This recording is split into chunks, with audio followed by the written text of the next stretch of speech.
So we are still talking about the millennial temple of Ezekiel. We left off in chapter 41 last time, and if you'll remember, we talked about why that's going to be the millennial temple that we're seeing here and not the third rebuilt temple. And that's because of the compromise that we talked about. We are looking for a rebuilt temple now in Israel. Today, right now, we are. And it's as real today as it has ever been. The Temple Institute is taking donations now on Facebook for the rebuilding of the temple. That doesn't mean that they're not already ready for it. That just means they're taking donations to complete what needs to be done. So we're going to see a temple up, and it looks like it's going to be pretty soon. But what we've been looking at here in Ezekiel is the millennial temple. It's going to be the perfect temple of the millennium that Yeshua is going to reign from for 1,000 years. And that's what we looked at in chapter 41 last time. We talked about being real careful not to get caught up in the spiritualization of this whole thing, spiritual Israel and the spiritual temple, because it de-emphasizes the person that the Messiah was. It de-emphasizes Jerusalem and Israel, and it de-emphasizes the fact that it's going to be a physical temple that we're supposed to be looking for, and there's going to be a physical temple that Yeshua reigns from in the 1,000-year millennial kingdom. So when you get caught up in that, you've got to be real careful to realize that you can spiritualize just about anything out of this book. But this book is the literal Word of God, and it has nothing to do with spiritualization of anything. Okay, we're in chapter 42. Like I said, we're continuing this millennial temple. We're going to read 15 through 20. And I'll bring a couple things out here once we get through. I'm also got my new glasses on. I meant to bring my old ones, and I don't see well out of my new glasses, so bear with me if I lose my place. Now when he had finished measuring the interior of the temple area, he led me out by the gate that faced east and measured the temple area all around. He measured the east side with a measuring reed, 500 cubits by the measuring reed all around. He measured the north side 500 cubits by the measuring reed all around. He measured the south side 500 cubits by the measuring reed. Then he turned to the west side and measured 500 cubits by the measuring reed. He measured it on the four sides. It had a wall around it, 500 cubits long and 500 cubits broad, to make a separation between the holy and the common. So, again, how do we know? It's telling us right here that this is not going to be that rebuilt temple that we're looking for. It's not going to be the third temple. How do we know that? Revelation 11, turn to that. That is going to be the tribulation temple that we are looking for now. And you'll see right off the difference when we read it. Revelation chapter 11, verse 2.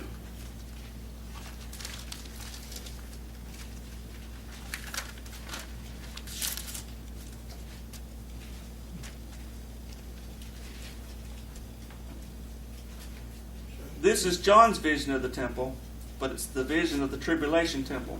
Verse 2 here says, "But do not measure the court outside the temple. Leave that out, for it is given over to the nations, and they will trample the holy city for 42 months." So do you see the difference? Ezekiel, his vision has them measuring the outside as a place that's going to include the outer courts.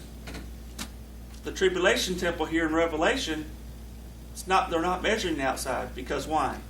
Because it's been given over to the Gentiles. It's been given over to the compromise that the Antichrist is going to bring to Jerusalem as a peace offering. Yeah, you can have your temple, but the outside of it, you're going to have to leave for the Muslims. Does everybody see that difference? So that's why we're saying that the Ezekiel vision is the millennial temple. Because, go back over to Ezekiel, we saw that the whole last 5 verses here of chapter 42, they're measuring the outside. Now, what are they going to do on the outside of that millennial temple when Yeshua is reigning in 1,000 years? They're going to be meeting there. Now, depending on what translation you have, it says cubits or rods. But if you go by the old time measure of the rod, these 500 rods is right at a mile, an English mile. So outside the temple is going to be a mile square. How many people on foot can you get into a mile square? Bunch. So in Zechariah 14, when everybody has to come up to the temple for the feast days, are they going to be able to fit into a mile square? I would say, yeah. We're not talking about the 7 billion that we have here now. But there will be millions of people that will be going up to Jerusalem. It's going to be a mile square around the temple area there. The outer courts are going to carry all the people that come to Jerusalem. Zechariah 14 says that they'll come for the feast days and they will worship God and they will worship Yeshua at the temple site. And if they don't, that the plagues of Egypt will be visited upon them. Pretty good emphasis on you going ahead and getting your stuff and going to Israel. Going to the Temple Mount. So we're seeing a millennial temple here in Ezekiel. And the reason we're bringing this out, Eric and I, is because we haven't even got to the rebuilt temple yet. But we've got to understand in prophecy that we're looking for that rebuilt temple. And it's going to happen. Revelation 11 is going to have its two witnesses in front of it. But it's going to be a compromised temple. It's going to be a much smaller, less grander scale than this millennial temple that we see in Ezekiel. And there's reasons for that. It's because they're not doing it the way God said to do it. They're going to compromise with the Antichrist so they can get their temple. So if you're not going to follow the instructions that God gave you, how can it be the temple that God wants for His Son to stand in and reign? Now this temple's going to be good enough for guess who to stand in and proclaim himself God? The devil. The Antichrist is going to stand in that tribulation temple that we're seeing here. But how much more grander this Ezekiel temple? There's pages and pages, chapters here in Ezekiel describing the perfectness of the measurements and the grandeur of the millennial temple would put to shame anything that anybody could build on the earth today. And we got to understand that. Yeah, we're looking for the rebuilt temple, but that's not going to be the final temple. That temple is not going to be nearly good enough for my God to stand in and reign. I could never build anything. We could never build anything to the grandeur to expect Yeshua to stand in and reign for 1,000 years, could we? No. Well, there's no way. It would have to be heavenly instruction. So that's why we're looking at the two visions. John's vision is the tribulation temple. Ezekiel's vision is that 1,000-year reign temple. And there's a huge difference. So we want to get that straight. I know we had a little bit of confusion a couple weeks ago about just exactly what we were talking about here. So that's why I wanted to bring that out. The tribulation temple will be built out of compromise between the Gentiles, including the Muslims, and the Jews. What do we see now? What do we see over there? The Jews want peace. Absolutely. They've done everything. Bent over backwards for peace. They've built settlements for the Muslims. They've housed them. They've given them food and hospitals and schools, and all they do is blow them up. And then the Jews have to go back in and destroy the stuff that they gave to the Muslims to get them back under control again. So that's setting the stage for a man to walk in and go, I know exactly what you want. You want half of Jerusalem, and you want your temple. Sounds pretty simple, doesn't it? But that's actually what's going to happen. He's going to come in and go, all right, you can have your temple.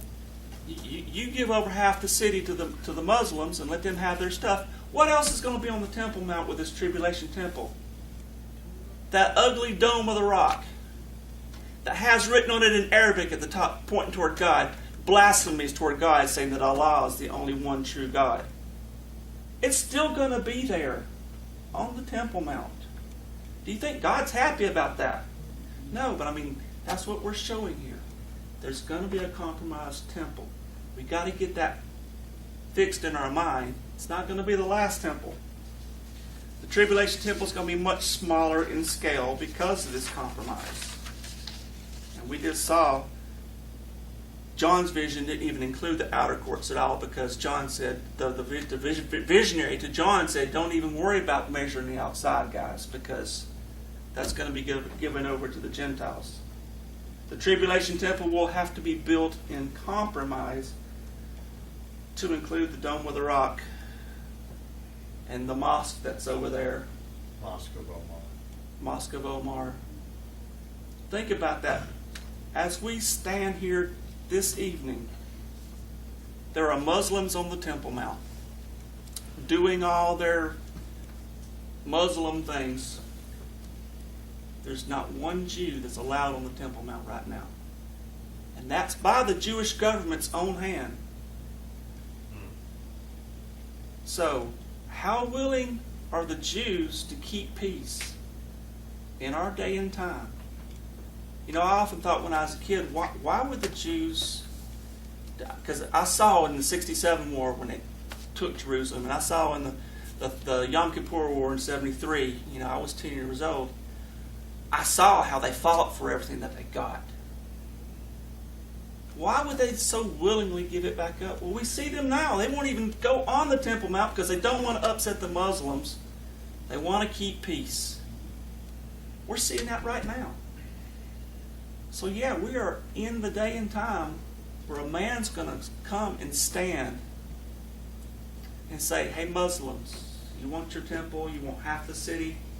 I think I've talked the Jews into it. All you got to do is let them build on a corner of the Temple Mount. You don't have to give them all of the Temple Mount. Just on the corner. Let them rebuild their temple. Can y'all see that? Can you see the picture that I've painted there? That's more clear today than it's ever been. At least it is in my mind. Most of you guys that are around my age or a little older, you know exactly what I'm talking about. My whole life I've seen Israel scrape and scrap and claw for everything they've gotten just to give it back to the Muslims in the hope of peace. The Gaza. They moved Jewish people out of the Gaza area several years ago. Dislocated their whole people and said, no, y'all are coming out because we're going to give this to the Muslims. We want peace. And how were they repaid? Shooting at them. They stockpiled weapons in the very hospitals that the Jews built for them.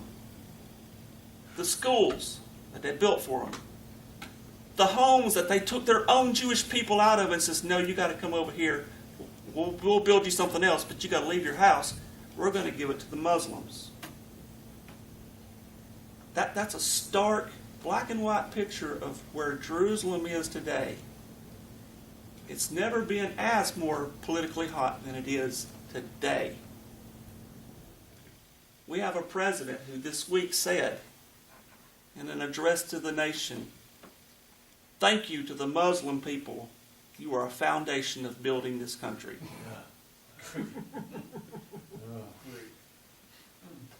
President of the United States said that. Secretary of the United States went over there and all but hand slapped the Prime Minister of Israel and told him that he was doing things wrong. We're in a political powder keg. It's not going to take much. When it's lit, it's going to look very, very, very bad. But then that has to set the stage for the man of sin to come along and go, I got all the answers, guys. How do you get the Jews to listen? You can have your temple. How do you get the Muslims to listen? You can have most of the city back. You lost all of the city, but look, you can have all this outside this area here. How are you going to get people around the world? France. There are Jews leaving France as fast as they can get a visa to leave France. They're leaving France. Why? Because anti-Semitism in France has gotten so bad.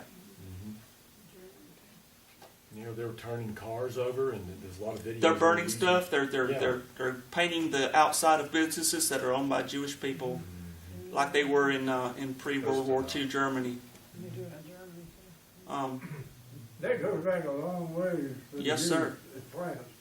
France was a borrower of money. They borrowed so much money from the Jews, they couldn't pay it back. So they instead of working out something, they just disbanded to get out of the country. Yep. Yeah. And we can see it, this all coming to a head now. Like I said, when I was a kid, I remember looking at that one. I don't see that happening. Man, those guys are fighting for every rock over there. But then you see them, they've been giving it back, and giving it back, and giving it back. Little by little. Will the Jews accept a peace accord with the Antichrist? Absolutely they will. Now, you can talk to any old-time Orthodox or conservative Jew here in Birmingham. Most of them are very liberal in their thinking. Most of them are very democratic in their thinking. They vote Democrat. Yes, sir. Yeah. They vote Democrat. And here's why I'm saying that. That's not to say that that's wrong or right. That's between them and their own conscience. I understand that.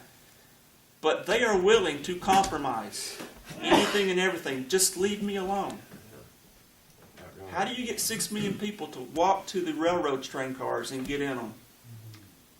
Just leave me alone. Do we see that in our country now? How many of our people are just going, here's my gun, just come take it, leave me alone? So while we're pointing fingers at the Jews, there's 3 more pointing back at us. I do give it to the Jewish people because they have fought for everything over there. But they will give it all back.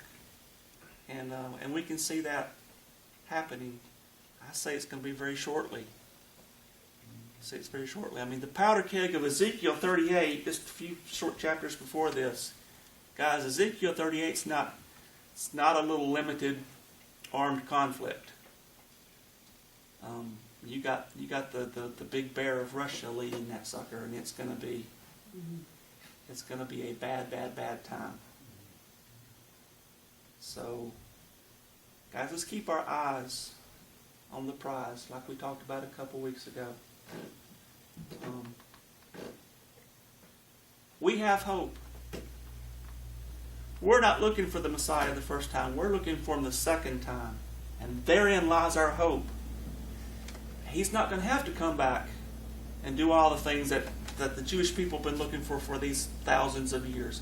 He's already made the way. When he steps back on the Mount of Olives, it's game over.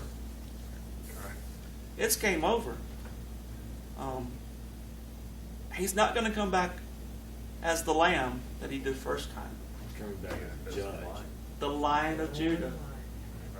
And guys, when he opens his mouth and that sword comes out of it, people go, well, that's just, what they're saying is he's going to speak in truth. This is God. You know, there's going to be a sword coming out of his mouth. You can say what you want to. We just read right there before all that happens in Revelation, he gives power to 2 witnesses to do whatever. I mean, they open their mouth and just disintegrate people with their mouth. That's out of a human being. Why can't Yeshua, who died as a man, rose as the Messiah, but he was still a man, and went to heaven as a man, he's going to come back as a man. It says in John, we'll see him just as he was. Why can't he have a sword, literal sword coming out of his mouth? That's what the Scripture says. That's just science fiction, isn't it? Just like the Exodus Brother Eric was talking about in Torah. It's just science fiction. These are fairy tales for people who aren't smart enough to believe anything more. Well, I take exception to that. I can't speak for any of you guys, but I take exception to that. I'm a lot of things, but I'm not stupid. So, as the end of the book says, even so, Lord, come quickly.